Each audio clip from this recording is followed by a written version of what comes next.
Shalom, salam sejahtera bagi kita semuanya. Saudaraku, mereka yang menggunakan waktu paling buruk adalah yang pertama sekali mengeluh tentang betapa singkatnya waktu. Bersama saya, Evangelis Agnes Yagian, kita akan mendengarkan sapaan firman Tuhan. Mari kita berdoa. Bapa Surgawi, kami bersyukur dan berterima kasih untuk nafas kehidupan yang kami terima pada hari ini. Kami rindu mendengarkan suara Tuhan. Kiranya Roh Kudus menolong kami untuk mengerti dan memelihara firman Tuhan dalam kehidupan kami. Amin. Bapak Ibu Jemaat yang dikasihi Kristus, firman Tuhan sebagai renungan kita pada hari ini diambil dari kitab Efesus pasal 5 ayat 17. Begini firman Tuhan. Sebab itu janganlah kamu bodoh, tetapi usahakanlah supaya kamu mengerti kehendak Tuhan. Demikian firman Tuhan. Saudaraku, Paulus melayangkan surat karena kasihnya kepada jemaat yang ada di Efesus. Intinya agar mereka tetap pada imannya, jangan goyah dengan ajaran palsu yang menyesatkan mereka. Sehingga Paulus harus kembali merimain hidup mereka agar fokus menjadi orang yang arif dan bijaksana, jangan menjadi orang bodoh ataupun orang yang bebal, dan harus mengerti kehendak Tuhan. Orang bebal ialah orang yang mengerti sebenarnya, tetapi tidak mau melakukan. Dia mau melakukan kehendaknya sendiri. Orang bodoh yang dimaksud di sini adalah hidup dalam kegelapan atau belenggu dosa. Menjadi bodoh karena kita tidak mengerti dan tidak mengetahui apa yang kita lakukan. Sebab kita sudah dibawa kegelapan, hidup kita disetir, hidup kita sudah dikuasai, dan pikiran kita sudah dilingkupi oleh kuasa-kuasa kegelapan. Saudaraku, ada kisah seorang pemuda yang ingin mencari identitas. Dia tidak lagi mau mendengarkan perintah ataupun nasihat dari orang tuanya. Dia mau melakukan kehendaknya sendiri. Dia melakukan hubungan-hubungan yang bebas, melakukan hubungan terlarang, sampai dia terlibat dalam narkoba. Suatu saat akhirnya dia ditangkap bersama dengan temannya, dan ironisnya dia dilepaskan kembali. Dia mulai terheran-heran.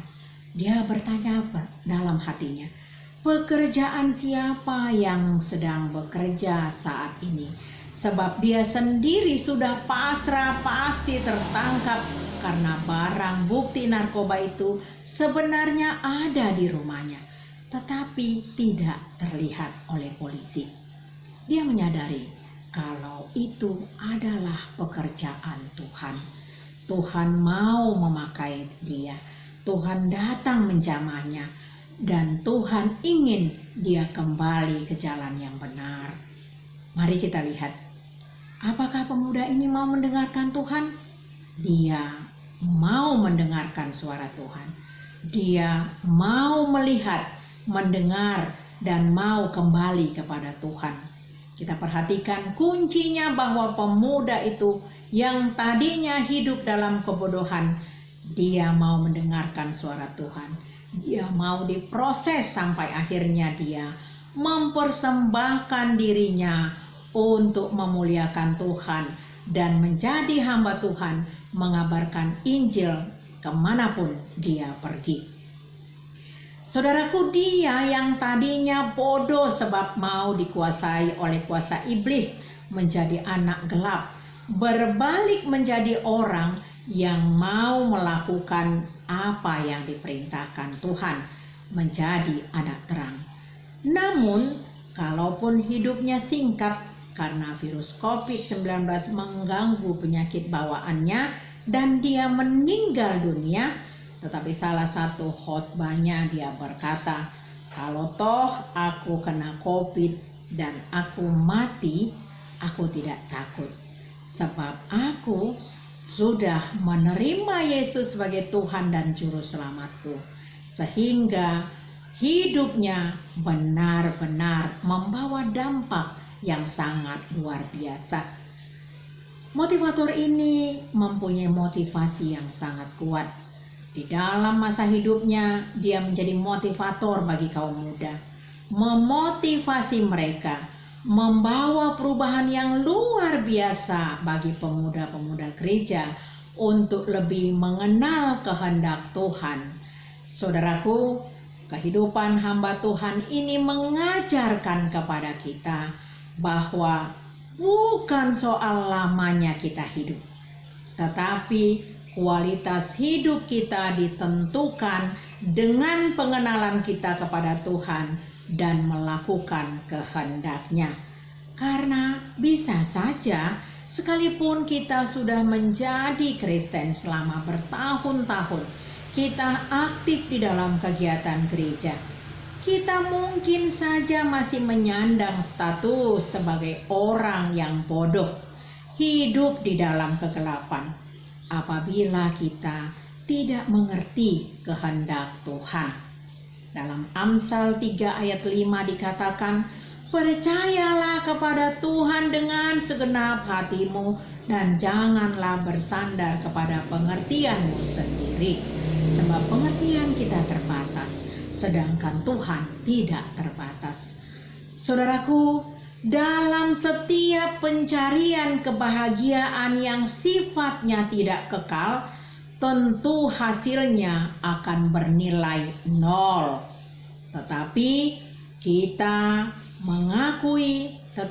ketika kita mengakui Tuhan dalam segala kehidupan kita, maka ini akan bernilai kekal. Memang kita mengerti untuk mencapai nilai kekal tidak gampang. Akan banyak rintangan, akan banyak pergumulan yang kita hadapi. Namun inilah proses untuk mencapai kematangan menjadi anak-anak terang. Tuhan pasti akan menopang kita untuk melalui semuanya, sehingga hidup kita mempunyai dampak yang kekal. Saudaraku, mengerti kehendak Allah bukan hanya cukup untuk berdoa dengan tekun saja, taat dan menjalankan perintahnya juga, tetapi kita juga harus memberitakan kepada semua orang keselamatan yang sudah kita terima. Dengan demikian, semakin banyak orang yang percaya dan mengandalkan Yesus sebagai Tuhan dan Juru Selamat. Mari saudaraku, kita jadikan bersaksi sebagai gaya hidup kita. Amin. Kita berdoa. Kami bersyukur, berterima kasih untuk firman pada hari ini ya Bapa, di mana kami yang tadinya adalah orang bodoh, anak-anak di dalam kegelapan, tetapi setelah pengenalan kami terhadap kehendak Tuhan, kami menjadi anak-anak terang. Tentunya kami harus terus dalam lingkupan Tuhan agar kami boleh diproses untuk menjadi anak-anak terang yang mapan, proses untuk menuju kepada kehidupan yang kekal. Kami bersyukur untuk semuanya, biarlah kami bisa menjadi saksi di tengah-tengah kehidupan ini. Amin.